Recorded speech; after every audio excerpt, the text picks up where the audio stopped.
What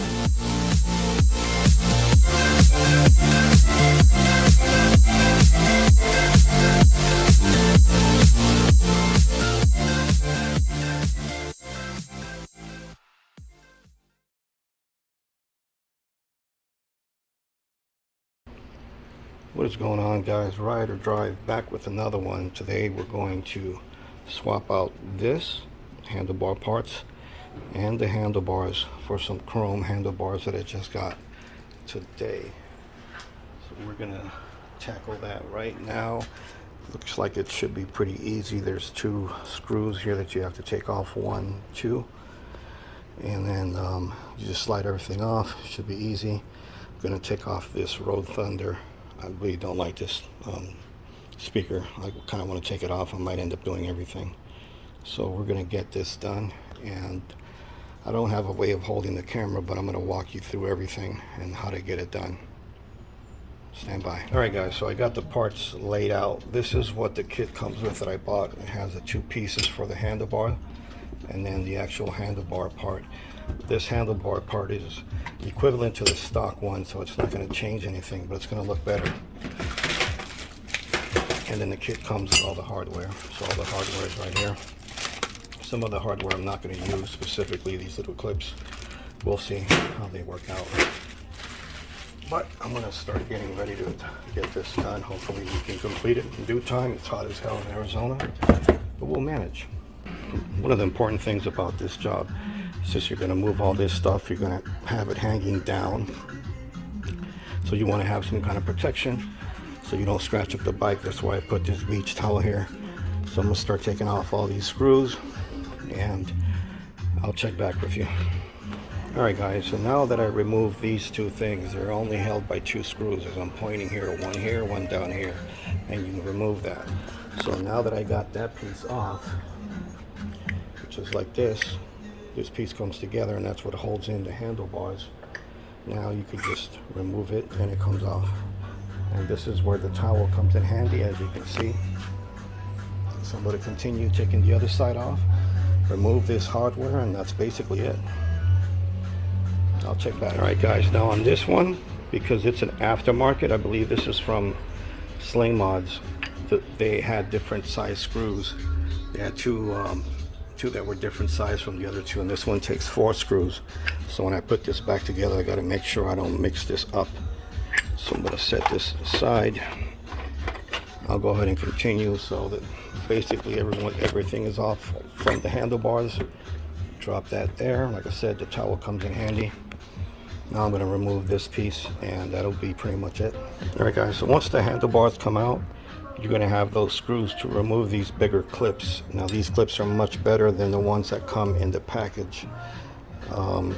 I may or may not use these clips again. I'll see how the other ones are. But the handlebar is off.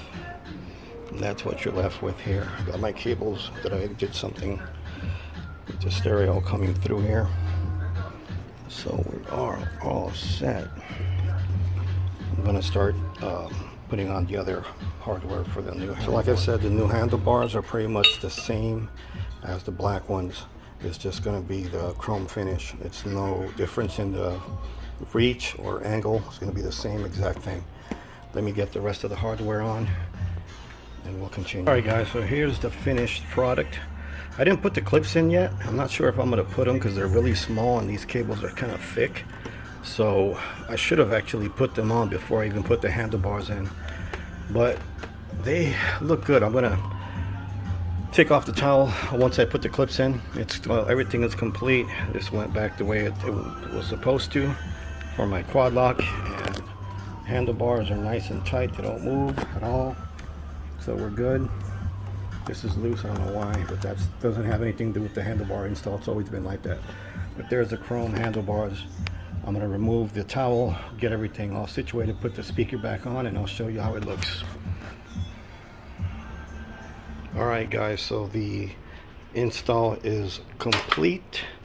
I have everything already installed. This is how it looks already installed. As you can see, it looks a lot better than just the regular black powder coated handlebars. Once again, it's the exact same reach. There's no difference. There's no curvature difference. It's all the same. And this little doodad is just a USB connector that I have here. It's a dual port. It also, you can read your voltmeter on there. But the install, pretty simple. Once again, you got your bolts here. You got 2 screws right here, one in the back where my finger is. And then this one is the same thing, except you got some extra bolts here that I may have not had to take them off, but this is a mount for a phone, as you can see. And that's basically it. I like the way it looks. It does match with the chrome down there that I have, and also the chrome wheels, the aftermarket wheels that I have. So I do like the way it looks.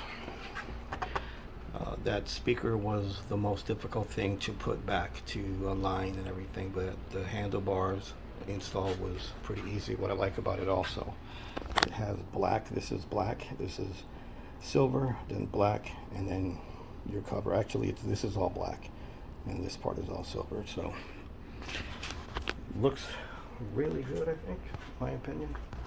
I do like the way it looks. I'm usually not a big fan of chrome, but I think on this bike it does look good. Sit down on the bike and you can see it. The only thing is, like I said, this speaker, which I do not like this speaker. This is the Roadmaster MTX. I don't like it because it kind of blocks, number one, it blocks the instrument cluster, and it also blocks the handlebars. So I'm going to work on getting this uninstalled, but I have to figure out how the previous owner routed the cables. So excuse me, that may involve starting to take apart some of these panels on the bike. But there is the install. I do like it. I really do. I think it looks much better, much more premium than having the black powder coat. And this is not plastic. This is full metal, aluminum, if you will. So I'm going to keep the other bars. I may even try to see if I could powder coat them, maybe do something custom with them. You know, they're still in good shape. It doesn't, you know, they're not damaged or anything like that. So everything went on fine. This is not loose. It's perfectly tight. The same thing with this. This is tight. And for anyone before they ask, this is my brother's 57 Chevy Bel Air. Beautiful vehicle. Convertible. It's in great condition. This is his baby. And of course he has the Harley in the back. Older Harley, but it's an awesome bike. And of course my Spyder. So there it goes, guys. Thanks for watching. Don't forget to like, comment, and subscribe if you have any questions about this. Once again, I got it at Amazon. It was $99, but I've been seeing them on eBay for as much as $300. So I believe I got the last one on Amazon, but super easy install. If you have any questions, comments, whatever, you already know, leave them in the comments section and I will get back to you. Other than that, ride or drive, I'm out. Ride safe, everyone. Peace.